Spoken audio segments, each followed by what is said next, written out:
Hi, hello everyone. I am Ananya and welcome to my channel. Here you will find easy explanations, notes, and problem solving sessions to help you understand turbo machinery in a fun and simple way. Whether you are preparing for exams or just want to learn the concept clearly, you are in the right place. Don't forget to subscribe and turn on notifications so you don't miss new videos every week. ನಾನು ನಿಮಗೆ ಕಂಪ್ಲೀಟಾಗಿ turbo machine ಬಗ್ಗೆ with ಕನ್ನಡದಲ್ಲೂ ಕೂಡ explanation ಕೊಡ್ತಾ ಹೋಗ್ತೀನಿ. ದಯವಿಟ್ಟು ನೀವು ಒಂದು ಸಪ್ರೇಟ್ ಆಗಿರೋ ನೋಟ್ಸ್ನ ಪ್ರಿಪೇರ್ ಮಾಡ್ಕೊಂಡು ಓದಿದ್ರೆ ನಿಮಗೂ ಈಸಿ ಆಗಬಹುದು. ಫಸ್ಟ್ ನಾವು ಸ್ಟಾರ್ಟ್ ಮಾಡೋದು ಟರ್ಬೋ ಮಷಿನ್ ಅಂತಂದರೆ ಏನು ಅಂತ. Turbo machine is a device in which energy transfer occurs between flowing fluid and rotating element due to dynamic action. ಈ ಡೈನಾಮಿಕ್ ಆ್ಯಕ್ಷನ್ ಅನ್ನೋದು ಈ ಟರ್ಬೋ ಮಷಿನ್ ಡೆಫಿನಿಷನ್ಗೆ ತುಂಬ ಮುಖ್ಯವಾಗಿರೋದು and results in changing pressure and momentum of the fluid. ಏನಿಲ್ಲ, ಇದರಲ್ಲಿ ತುಂಬ ಸಿಂಪಲ್ಲಾಗಿ ಹೇಳ್ಕೊಡ್ತೀನಿ ನಾನು. ಟರ್ಬೋ ಮಷಿನ್ ಅಂತಂದರೆ ಇದು ಎನರ್ಜಿ ಟ್ರಾನ್ಸ್ಫರ್ ಮಾಡುತ್ತೆ. Energy transfer occurs between the flowing fluid. ಇವಾಗ ಫ್ಲೋವಿಂಗ್ ಫ್ಲೂಯಿಡ್ ಅಂತಂದರೆ ನಾವು ಲೈಕ್ ವಾಟರ್ ತೊಗೋಬೋದು, ಏರ್ ತೊಗೋಬೋದು ಮತ್ತು ಸ್ಟೀಮ್ನ ತೊಗೋಬೋದು. ಟರ್ಬೋ ಮೆಷಿನ್ ಅಂದರೆ ಆಲ್ಮೋಸ್ಟ್ ಆಲ್ ಜನ್ರೇಟ್ ಸಮ್ ಎಲೆಕ್ಟ್ರಿಸಿಟಿಯೂ.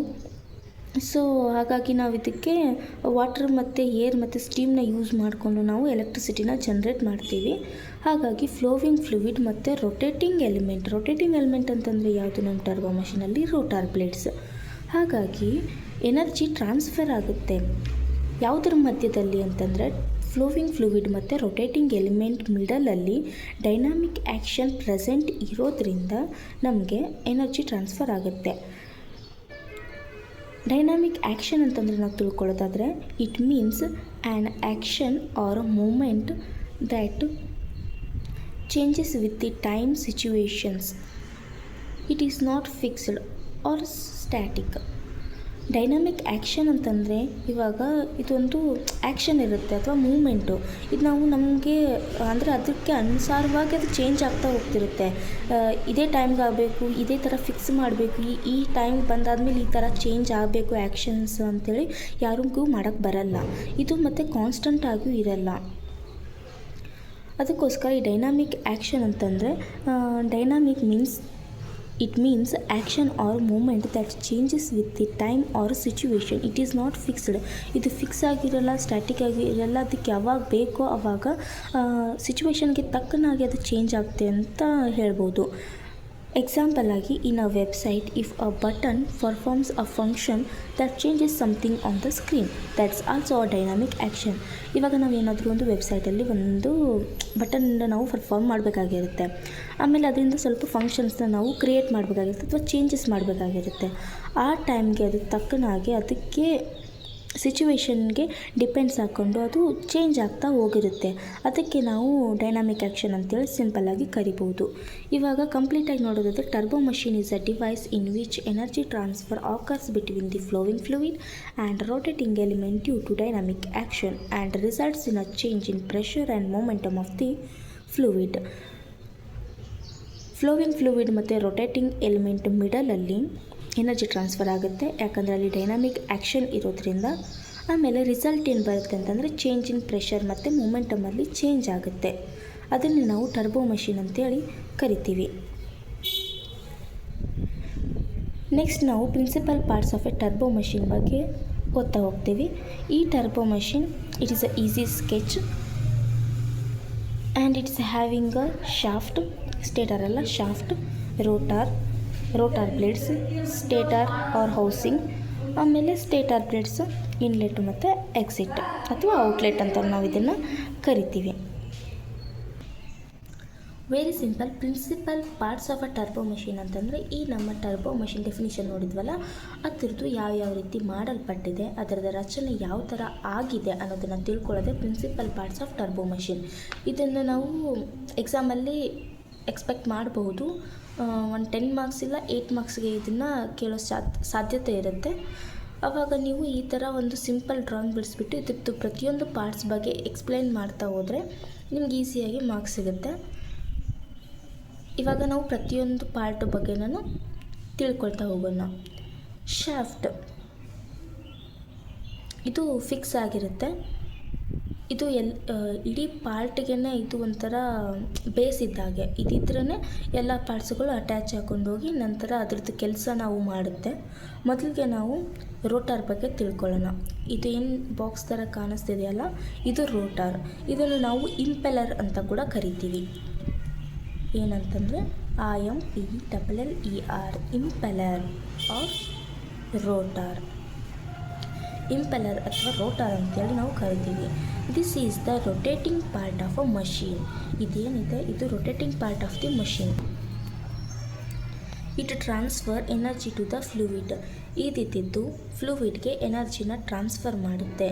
ಇದು ರೊಟೇಟ್ ಆಗಿರೋ ಎಲಿಮೆಂಟು ಮತ್ತು ಇದು ಎನರ್ಜಿನ ಫ್ಲೂಯಿಡ್ಗೆ ಟ್ರಾನ್ಸ್ಫರ್ ಮಾಡುತ್ತೆ. ನೆಕ್ಸ್ಟ್ ನಮ್ಮದು ಸ್ಟೇಟರ್ ಅಥವಾ ಹೌಸಿಂಗ್ ಅಂತೇಳಿ ಕರಿತೀವಲ್ಲ, ಅದನ್ನು ನಾವು ಕೇಸಿಂಗ್ ಅಂತ ಕೂಡ ಕರಿತೀವಿ. This is the stationary part that surround the rotor. ಇದು ಸ್ಟೇಟರ್ ಇದೆ ಅಲ್ಲ, ಇದು ಸ್ಟೇಷನರಿ ಆಗಿರುತ್ತೆ. ಇದರಲ್ಲಿ ಯಾವುದೇ ಮೂಮೆಂಟ್ಸ್ ಇರಲ್ಲ, ಏನೂ ಇರಲ್ಲ. ಇದು ಕಾನ್ಸ್ಟೆಂಟಾಗಿ ಇರುತ್ತೆ. ಇದು ಮತ್ತು ರೋಟಾರ್ನ ಸುತ್ತಮುತ್ತ ಸರೌಂಡೆಡ್ ಪಾರ್ಟ್ ಅಂತ ಕೂಡ ನಾವು ಇದನ್ನು ಕರಿಬೋದು. It helps guides the flow of fluid properly into and out of the rotor. ಏನು ಅಂತ ಅಂದರೆ, ಇದು ಸ್ಟೇಟರ್ ಇದೆಯಲ್ಲ, ಇದು ಫ್ಲೂಯಿಡ್ ಇನ್ಲೆಟ್ಟಿಂದ ಒಳಗಡೆ ಎಂಟರ್ ಆಗುತ್ತೆ. ಎಂಟರ್ ಆಗಿ ಯಾವ ಥರ ಅದು ರೋಟಾರ್ ಮೂಲಕ ಪಾಸ್ ಆಗಿ ಎಕ್ಸಿಟ್ ಆಗುತ್ತೆ ಅನ್ನೋದನ್ನು ಇದು ಡಿಸೈಡ್ ಮಾಡುತ್ತೆ. ಮೀನ್ಸ್ ಇದು ಹೆಲ್ಪ್ ಮಾಡುತ್ತೆ, ಫ್ಲೂಯಿಡ್ ಫ್ಲೋಗೆ ಹೆಲ್ಪ್ ಮಾಡಿಕೊಡುತ್ತೆ. ಅದೇ it helps guide the flow of fluid properly into and out of the rotor. ಇದು ಗೈಡ್ ಮಾಡುತ್ತೆ ಫ್ಲೂಯಿಡ್ ಯಾವ ಥರ ಎಂಟರ್ ಆಗಬೇಕು, ಆಮೇಲೆ ಯಾವ ಥರ ಎಕ್ಸಿಟ್ ಆಗಬೇಕು ಅನ್ನೋದನ್ನು ಇದು ಗೈಡ್ ಮಾಡಿಕೊಳ್ಳುತ್ತೆ. ಆಮೇಲೆ it also protects the moving parts inside. ಇದು ಒಳಗಡೆ ಇರ್ತಕ್ಕಂಥ ಪಾರ್ಟ್ಸ್ನ ಕೂಡ ಪ್ರೊಟೆಕ್ಟ್ ಮಾಡುತ್ತೆ. ಸಿಂಪಲ್ಲಾಗಿ ಹೇಳಬೇಕು ಅಂತಂದರೆ, ಸ್ಟೇಟರ್ ಇದ್ದಿದ್ದು ಕಾನ್ಸ್ಟೆಂಟ್ ಆಗಿರುತ್ತೆ, ಇದು ಸ್ಟೇಷನರಿ ಆಗಿರುತ್ತೆ. ಇದರಲ್ಲಿ ಯಾವುದೇ ಮೂಮೆಂಟ್ ಇರಲ್ಲ. There is no moments, only it is a stationary part. ಆಮೇಲೆ ಇದು ಹೆಲ್ಪ್ ಮಾಡುತ್ತೆ ಫ್ಲೂಯಿಡ್ ಫ್ಲೋಗೆ ಎಂಟರ್ ಆಗೋದಕ್ಕೆ ಮತ್ತು ಎಕ್ಸಿಟ್ ಯಾವ ಥರ ಆಗುತ್ತೆ ಅನ್ನೋದು ಇದು ಗೈಡ್ ಮಾಡುತ್ತೆ. ಆಮೇಲೆ ಇದು ರೋಟಾರ್ದಲ್ಲಿ ಇನ್ಸೈಡಲ್ಲಿರ್ತಕ್ಕಂಥ ಪಾರ್ಟ್ಸ್ನ ಪ್ರೊಟೆಕ್ಟ್ ಮಾಡುತ್ತೆ. ನೆಕ್ಸ್ಟ್ ನಾವು ಶಾಫ್ಟ್ ಬಗ್ಗೆ ತಿಳ್ಕೊಳ್ಳೋಣ. ಶಾಫ್ಟ್ ಅಂತಂದರೆ the central rod connected to the rotor. ಇದು ಏನಿದೆ ಇದಕ್ಕೆ ನಾವು ರೋಟಾರ್ ಅಂತೇಳಿ ಶಾಫ್ಟ್ ಅಂತೇಳಿ ಕರಿತೀವಿ. ಇದು ಸೆಂಟ್ರಲ್ ರಾಡು, ಇದು ರೋಟಾರ್ಗೆ ಕನೆಕ್ಟ್ ಆಗಿರುತ್ತೆ. It transmits mechanical power. ಇದೇನು ಮಾಡುತ್ತೆ ಅಂತಂದರೆ ಮೆಕ್ಯಾನಿಕಲ್ ಪವರ್ನ ಟ್ರಾನ್ಸ್ಮಿಟ್ ಮಾಡುತ್ತೆ.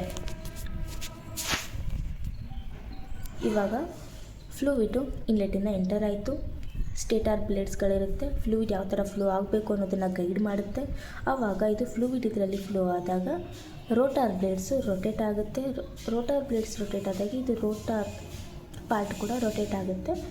ಆಮೇಲೆ ಇಲ್ಲಿ ಮೆಕ್ಯಾನಿಕಲ್ ಎನರ್ಜಿ ರಿಲೀಸ್ ಆಗುತ್ತೆ. ಮೆಕ್ಯಾನಿಕಲ್ ಎನರ್ಜಿ ರಿಲೀಸ್ ಆಗೋದ್ರಿಂದ ಎಲೆಕ್ಟ್ರಿಸಿಟಿ ಜನ್ರೇಟ್ ಆಗುತ್ತೆ. ನಂತರ ಫ್ಲೂಯಿಡ್ ಇದ್ದಿದ್ದು ಎಕ್ಸಿಟ್ ಹಾಕೊಂಡು ಹೊರಗಡೆ ಹೋಗುತ್ತೆ. What ever the fluids, water ಆಗಿರ್ಬೋದು, ಏರ್ ಆಗಿರ್ಬೋದು, ಸ್ಟೀಮ್ ಆಗಿರ್ಬೋದು, ಎಲ್ಲನೂ ಕೂಡ ಇದೇ ರೀತಿಯಾಗಿ ಪ್ರೊಸೆಸ್ನ ಕಂಟಿನ್ಯೂ ಮಾಡಿಕೊಳ್ಳುತ್ತೆ. ಹಾಗೆ ಇದೇ ಥರ ಪ್ರೊಸೆಸ್ನ ಹೊಂದಿರುತ್ತೆ ಕೂಡ. ಈ ರೀತಿಯಾಗಿ ನಮ್ಮದು principal parts of turbo machines. ನೀವು ಇದಿಷ್ಟು ಬರೆದ್ರೆ ಸಾಕು. ನಾನಿವಾಗ ತೋರಿಸ್ತೀನಿ, ಅಂದರೆ ಎಕ್ಸ್ಪ್ಲನೇಷನ್ ಬರೆದಿರೋದನ್ನು ನಿಮಗೆ ತೋರಿಸ್ತೀನಿ. ನೀವು ವಿಡಿಯೋನ ಫ್ಯೂಸ್ ಮಾಡ್ಕೊಂಬಿಟ್ಟು ಬರ್ಕೋಬೋದು. ಡಯಾಗ್ರಾಮ್ ಹಾಕಿ ಈ 3 ಪಾರ್ಟ್ಸ್ನ ಇಷ್ಟು ಪಾಯಿಂಟಲ್ಲಿ ಬರೆದ್ರೆ ಸಾಕು, ಆರಾಮಾಗಿ ಮಾರ್ಕ್ಸ್ ಸಿಗುತ್ತೆ. ಆಮೇಲೆ ಇದು ಈಸಿ ಕೂಡ ಇದೆ. ಮತ್ತು ಇದನ್ನು ಬಿಟ್ಟರೆ ಇದರಲ್ಲಿ ಬೇರೆ ಯಾವ ಪಾರ್ಟ್ಸ್ಗಳು ಬರಲ್ಲ. ಸೊ ಹಾಗಾಗಿ ಈ 3 ಪಾರ್ಟ್ಸು ವೆರಿ ಇಂಪಾರ್ಟೆಂಟ್ ಆಗಿರುತ್ತೆ. Third topic is classification of turbo machine. ನಾವು ಟರ್ಬೋ ಮಷಿನ್ನ ಕ್ಲಾಸಿಫೈ ಮಾಡ್ತೀವಿ ಯಾವುದ್ರ ಬೇಸ್ ಮೇಲೆ ಅಂತಂದರೆ ಬೇಸ್ಡ್ ಆನ್ ಎನರ್ಜಿ ಟ್ರಾನ್ಸ್ಫರ್. ಈ ಬೇಸ್ಡ್ ಆನ್ ಎನರ್ಜಿ ಟ್ರಾನ್ಸ್ಫರಲ್ಲಿ ಪವರ್ ಪ್ರೊಡ್ಯೂಸಿಂಗ್ ಟರ್ಬೋ ಮಷಿನ್ ಮತ್ತು ಪವರ್ ಅಬ್ಸಾರ್ಬಿಂಗ್ ಟರ್ಬೋ ಮಷಿನ್ ಅಂತ 2 ಟೈಪ್ ಬರುತ್ತೆ. ಅದರಲ್ಲಿ ಪವರ್ ಪ್ರೊಡ್ಯೂಸಿಂಗ್ ಟರ್ಬೋ ಮಷಿನ್ ಬಗ್ಗೆ ತಿಳ್ಕೊಳ್ತಾ ಇದ್ದಾನೆ. Power generating turbo machine is a turbo machine in which the energy of the fluid is converted into mechanical energy to the rotating shaft which can then be used to produce useful work such as generating electricity. As a name indicate producing ಅಂತಂದ್ರೆ ಏನು? Generate ಮಾಡೋದು. ಏನು generate ಮಾಡ್ತೀವಿ ನಾವು? ಪವರ್ನ. ಎಲ್ಲಿಂದ? Turbo ಮಷೀನಿಂದ ನಾವು ಪವರ್ನ extract ಮಾಡ್ಕೋತೀವಿ ಅಥವಾ ಪ್ರೊಡ್ಯೂಸ್ ಮಾಡ್ಕೋತೀವಿ. ಅದರದ್ದು ಡೆಫಿನಿಷನ್ ಸಿಂಪಲ್ ಆಗಿ ಹೇಳ್ಬೇಕಂತಂದರೆ, ಇದು power generating turbo machine is a turbo machine in which energy of the fluid is converted into mechanical energy. ಇವಾಗ ಎನರ್ಜಿ ಆಫ್ ದ ಫ್ಲೂಯಿಡ್ ಅಂತಂದರೆ ಏನು? ವಾಟರ್, ಸ್ಟೀಮ್ ಆಗಿರ್ಬೋದು, ಅದು ಮೆಕ್ಯಾನಿಕಲ್ ಎನರ್ಜಿಯಾಗಿ ಕನ್ವರ್ಟ್ ಆಗಿರುತ್ತೆ. ನಾವು ಅವಾಗಲೇ ತಿಳ್ಕೊಂಡಿರೋ ಹಾಗೆ ರೋಟಾರ್ ಬ್ಲೇಡ್ಸು ರೊಟೇಟ್ ಆದಾಗ ಮೆಕ್ಯಾನಿಕಲ್ ಎನರ್ಜಿಯಾಗಿ ಕನ್ವರ್ಟ್ ಆಗುತ್ತೆ ಅಂತಂದಾಗ, ನಂತರ ಅದು mechanical energy of the rotating shaft rotate ಆದಾಗ ನಮಗೆ ಮೆಕ್ಯಾನಿಕಲ್ ಎನರ್ಜಿ ಏನು ಸಿಕ್ಕಿರುತ್ತೆ ಅದು ಯೂಸ್ಫುಲ್ ವರ್ಕ್ ಆಗಿ ಕನ್ವರ್ಟ್ ಆಗುತ್ತೆ. ಫಸ್ಟು ಫ್ಲೂಯಿಡ್ ಎನರ್ಜಿ ಇದ್ದಿದ್ದು ಮೆಕ್ಯಾನಿಕಲ್ ಎನರ್ಜಿಯಾಗಿ ಕನ್ವರ್ಟ್ ಆಗುತ್ತೆ. ಆಮೇಲೆ ಅದನ್ನು ನಾವು ಯೂಸ್ಫುಲ್ ವರ್ಕಾಗಿ ಯೂಸ್ ಮಾಡ್ಕೋತೀವಿ. ಲೈಕ್ ಎಲೆಕ್ಟ್ರಿಸಿಟಿ ನಾವು ಪ್ರೊಡ್ಯೂಸ್ ಮಾಡ್ತಾ ಇರೋದೇ ಅದೇ ಅಲ್ವಾ. ಸೊ ಹಾಗಾಗಿ ಇದು ಫ್ಲೂಯಿಡ್ ಎನರ್ಜಿನ ತೊಗೊಂಡು ಮೆಕ್ಯಾನಿಕಲ್ ಎನರ್ಜಿಯಾಗಿ ಕನ್ವರ್ಟ್ ಮಾಡಿ ನೆಕ್ಸ್ಟ್ ಅದನ್ನು ಎಲೆಕ್ಟ್ರಿಸಿಟಿಯಾಗಿ ಜನ್ರೇಟ್ ಮಾಡ್ಕೊಳ್ಳುತ್ತೆ. Example steam turbine, water turbine and gas turbine. These all are the example for power producing turbo machines. ಈ ಪವರ್ ಪ್ರೊಡ್ಯೂಸಿಂಗ್ ಟರ್ಬೋ ಮಷೀನ್ ನಾವು ಸಿಂಪಲ್ಲಾಗಿ ಹೇಳಬೇಕು ಅಂತಂದರೆ, energy like fluid energy mechanical ಎನರ್ಜಿಯಾಗಿ ಕನ್ವರ್ಟ್ ಆಗುತ್ತೆ, ಆಮೇಲೆ ಎಲೆಕ್ಟ್ರಿಸಿಟಿ ಜನ್ರೇಟ್ ಆಗುತ್ತೆ. ಒಂದೇ ಲೈನಲ್ಲಿ ಹೇಳಬೇಕು ಅಂತಂದರೆ ಇದನ್ನು ನೀವು ಇಟ್ಕೊಂಡು ಪವರ್ ಪ್ರೊಡ್ಯೂಸಿಂಗ್ ಟರ್ಬೋ ಮಷೀನ್ಗೆ ಸಿಂಪಲ್ಲಾಗಿ ನಿಮ್ಮದು ಓನ್ ವೇಯಲ್ಲಿ ಡೆಫಿನಿಷನ್ ಕೂಡ ಮಾಡಬಹುದು. ನಂತರ ಬರೋದು power absorbing turbo machine. As a name indicate power absorbing turbo machine, it is a turbo machine that consume mechanical energy from the shaft and convert it into fluid energy. ಇದರಲ್ಲಿ ಉಲ್ಟಾ wise ವರ್ಸ of the power producing turbo machine. ಈ power absorbing turbo machine ಏನು ಮಾಡುತ್ತೆ ಅಂತಂದರೆ, consume ಮಾಡ್ಕೊಳ್ಳುತ್ತೆ, ತಗೊಳ್ಳುತ್ತೆ, ಹೀರ್ಕೊಳ್ಳುತ್ತೆ. ಎಲ್ಲಿಂದ? Mechanical energy from ಶಾಫ್ಟ್ದಿಂದ mechanical ಎನರ್ಜಿನ ತಗೊಂಡು ಅದನ್ನು ಫ್ಲೂಯಿಡ್ ಎನರ್ಜಿಯಾಗಿ ಕನ್ವರ್ಟ್ ಮಾಡುತ್ತೆ. ಅದೇ ನಮಗೆ ಪವರ್ ಪ್ರೊಡ್ಯೂಸಿಂಗ್ ಟರ್ಬೋ ಮಷೀನಲ್ಲಿ ಹಾಗಲ್ಲ. ಅದು ಫ್ಲೂಯಿಡ್ ಎನರ್ಜಿನ ತಗೊಂಡು ಮೆಕ್ಯಾನಿಕಲ್ ಎನರ್ಜಿ ಕನ್ವರ್ಟ್ ಮಾಡಿ ಎಲೆಕ್ಟ್ರಿಸಿಟಿನ ಜನ್ರೇಟ್ ಮಾಡಿದರೆ, ಇದು ಮೆಕ್ಯಾನಿಕಲ್ ಎನರ್ಜಿನ ತಗೊಂಡು ಫ್ಲೂಯಿಡ್ ಎನರ್ಜಿನ ಜನ್ರೇಟ್ ಮಾಡುತ್ತೆ. ಅದಕ್ಕೆ ಇದನ್ನು ನಾವು ಪವರ್ ಅಬ್ಸಾರ್ಬಿಂಗ್ ಟರ್ಬೋ ಮಷೀನ್ ಅಂತ ಕರಿತೀವಿ. ಇದಕ್ಕೆ best example centrifugal pumps, air compressors and fans. Simple ವೇನಲ್ಲಿ ಹೇಳ್ಬೇಕಂತಂದರೆ ಮೆಕ್ಯಾನಿಕಲ್ ಎನರ್ಜಿಯಿಂದ ಫ್ಲೂಯಿಡ್ ಎನರ್ಜಿಗೆ ಕನ್ವರ್ಟ್ ಮಾಡೋದನ್ನು ನಾವು ಪವರ್ ಅಬ್ಸಾರ್ಬಿಂಗ್ ಟರ್ಬೋ ಮಷೀನ್ ಅಂತೇಳಿ ಕರಿತೀವಿ. Further power generating turbo machine can be classified according to the available kind of energy. Available kind of ಎನರ್ಜಿನ ನಾವು ನೋಡಿಕೊಂಡು ಅದರದ್ದು ಆಧಾರದ ಮೇಲೆ ಪವರ್ ಜನರೇಟಿಂಗ್ ಟರ್ಬೋ ಮಷೀನ್ನ ಮತ್ತೆ ಕ್ಲಾಸಿಫೈ ಮಾಡ್ತೀವಿ. ಅದರಲ್ಲಿ ಹೈಡ್ರಾಲಿಕ್ ಟರ್ಬೈನ್ಸಲ್ಲಿ ನಾವು ಯೂಸ್ ಮಾಡ್ತಕ್ಕಂಥ ಟರ್ಬೈನ್ಸ್ ಯಾವುದಂತಂದರೆ ಪೆಲ್ಟನ್ ಟರ್ಬೈನು, ಫ್ರಾನ್ಸಿಸ್ ಟರ್ಬೈನ್ ಮತ್ತು Kaplan turbine.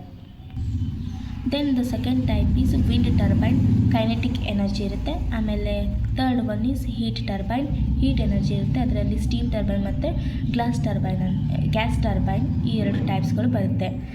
Next based on the types of fluid flow ಮೇಲೆ ಫ್ಲೂಯಿಡ್ ಯಾವ ಥರ ಫ್ಲೋ ಆಗುತ್ತೆ ಅದರದ್ದು ಆಧಾರದ ಮೇಲೆ ನಾವು ಕ್ಲಾಸಿಫಿಕೇಷನ್ ಮಾಡ್ತಾ ಹೋಗ್ತೀವಿ. ಅದರಲ್ಲಿ ಆಕ್ಸಿಯಲ್ ಫ್ಲೋ, ರೇಡಿಯಲ್ ಫ್ಲೋ ಮತ್ತು ಮಿಕ್ಸ್ಡ್ ಫ್ಲೋ, ಇವು ಮೂರು ಟೈಪ್ಗಳು based on the type of fluid flow.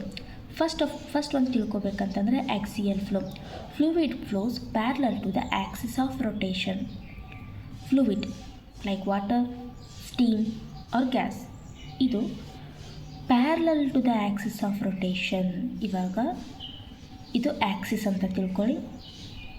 ಈ ಆಕ್ಸಿಸ್ಗೆ ನಮ್ಮ ಫ್ಲೂಯಿಡು ಪ್ಯಾರಲಲ್ಲಾಗಿ ಎಂಟರ್ ಆಗುತ್ತೆ, ಆಕ್ಸಿಯಲಿ ಎಂಟರ್ ಆಗುತ್ತೆ. ಇದು ನಮ್ಮ ಆಕ್ಸಿಸ್ಗೆ ಪ್ಯಾರಲಲ್ಲಾಗಿ, ಪರ್ಪೆಂಡಿಕ್ಯುಲರ್ ಆಗಿ ಅಲ್ಲ. ಇದು ಆಕ್ಸಿಸ್ ಅಂತಂದರೆ ಇದಕ್ಕೆ ಪ್ಯಾರಲಲ್, ಇವೆರಡು ಈಕ್ವಲ್ ಇದ್ದು ಅಂತಂದರೆ ನಾವು ಇದನ್ನು ಪ್ಯಾರಲಲ್ ಲೈನ್ಸ್ ಅಂತೇಳಿ ಕರಿತೀವಿ. ಅದೇ ಥರ ಇದು ಒಂದು ಆಕ್ಸಿಸ್ಗೆ ನಮ್ಮ ಫ್ಲೂಯಿಡು ಪ್ಯಾರಲಲ್ಲಾಗಿ ಎಂಟರ್ ಆಗಿ ಅದು ತನ್ನ ಕೆಲಸನ ಮುಂದುವರಿಸಿದ್ರೆ ಅದನ್ನು ಆಕ್ಸಿಯಲ್ ಫ್ಲೋ ಟರ್ಬೈನ್ಸ್ ಅಂತೇಳಿ ನಾವು ಕರಿತೀವಿ. ಆಕ್ಸಿಯಲ್ ಫ್ಲೋ ಟರ್ಬೋ ಮಷೀನ್ಸ್ ಅಂತ ನಾವು ಅದನ್ನು ಕರಿತೀವಿ.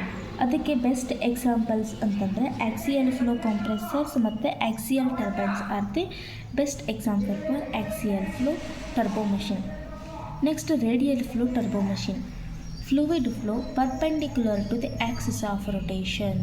ಆವಾಗಲೇ ನಾನು ಹೇಳ್ದಂಗೆ ಇದು ಒಂದು ಆಕ್ಸಿಸ್ ಇದ್ದರೆ ಫ್ಲೂಯಿಡ್ ಪರ್ಪೆಂಡಿಕ್ಯುಲರ್ ಆಗಿ ನಮಗೆ ಎಂಟರ್ ಆಗುತ್ತೆ. ಆಕ್ಸಿಸ್ಗೆ ಪ್ಯಾರಲಲ್ ಆಗಿತ್ತಂತಂದರೆ ಅದನ್ನು ಆಕ್ಸಿಯಲ್ ಫ್ಲೋ ಅಂತ ಕರಿತೀವಿ. ಆಕ್ಸಿಸ್ಗೆ ಪರ್ಪೆಂಡಿಕ್ಯುಲರ್ ಡೈರೆಕ್ಷನಲ್ಲಿ ಫ್ಲೂಯಿಡ್ ಫ್ಲೋ ಇತ್ತು ಅಂತಂದರೆ ಅದನ್ನು ರೇಡಿಯಲ್ ಫ್ಲೋ ಅಂತ ಕರಿತೀವಿ. ಇದಕ್ಕೆ ಬೆಸ್ಟ್ ಎಕ್ಸಾಂಪಲ್ ಅಂತಂದರೆ ಸೆಂಟ್ರಿಫ್ಯೂಗಲ್ ಪಂಪ್ ಮತ್ತು radial turbines. These are the 2 example for radial flow turbo machines. Next mixed flow turbo machines. Fluid flow is both axial or radial to the rotating axis. ಇವಾಗ ನಾವು parallel ಆಗಿದ್ದರೆ axial ಅಂತ ಕರೆದ್ವಿ, perpendicular ಇದ್ದರೆ radial ಅಂತ ಕರೆದ್ವಿ. ಇವಾಗ mixed flow turbo ಮಷಿನ್ನ ಯಾವ ಥರ ಕರೆಯೋದಪ್ಪ ಅಂತಂದರೆ, ಇದು ನಮ್ಮದು ಆಕ್ಸಿಸ್ ಇದ್ದರೆ ಇದು ಪ್ಯಾರಲಲ್ ಆಗಿ ಬರುತ್ತೆ, ಪರ್ಪೆಂಡಿಕ್ಯುಲರ್ ಆಗಿ ಬರುತ್ತೆ. ಅಥವಾ ಫ್ಲೂಯಿಡ್ಡು ಪ್ಯಾರಲಲ್ ಆಗಿ ಎಂಟರ್ ಆಗಿ ಪರ್ಪೆಂಡಿಕ್ಯುಲರ್ ಆಗಿ ಎಕ್ಸಿಟ್ ಆಗುತ್ತೆ. ಈ ಥರ ಕೂಡ ನಾವು ಕರಿಬೋದು. ಇದನ್ನು ನಾವು ಮಿಕ್ಸ್ಡ್ ಫ್ಲೋ ಟರ್ಬೋ ಮಷಿನ್ ಅಂತೇಳಿ ಕರಿತೀವಿ. ಇದಕ್ಕೆ example mixed flow pump. I think ನಿಮಗೆ ಎಲ್ಲ ಟಾಪಿಕ್ಸ್ನು ಈಸಿಯಾಗಿ ಅರ್ಥ ಆಗಿದೆ ಅಂತ ಅನ್ಕೋತೀನಿ. Please don't miss watching video and don't forget to subscribe and turn on the notification. ಇಲ್ಲಿಗೆ ಇವತ್ತಿನ ಕ್ಲಾಸ್ನ ಮುಗಿಸ್ತಾ ಇದ್ದೀನಿ. ನೆಕ್ಸ್ಟ್ ಕ್ಲಾಸಸ್ಸಲ್ಲಿ ನಾನು ಇದ್ರದ್ದು ಮುಂದುವರಿದ ಭಾಗನ ಕಂಟಿನ್ಯೂ ಮಾಡ್ಕೊಂಡು ಹೋಗ್ತೀನಿ. Thank you for everyone. Thank you for watching.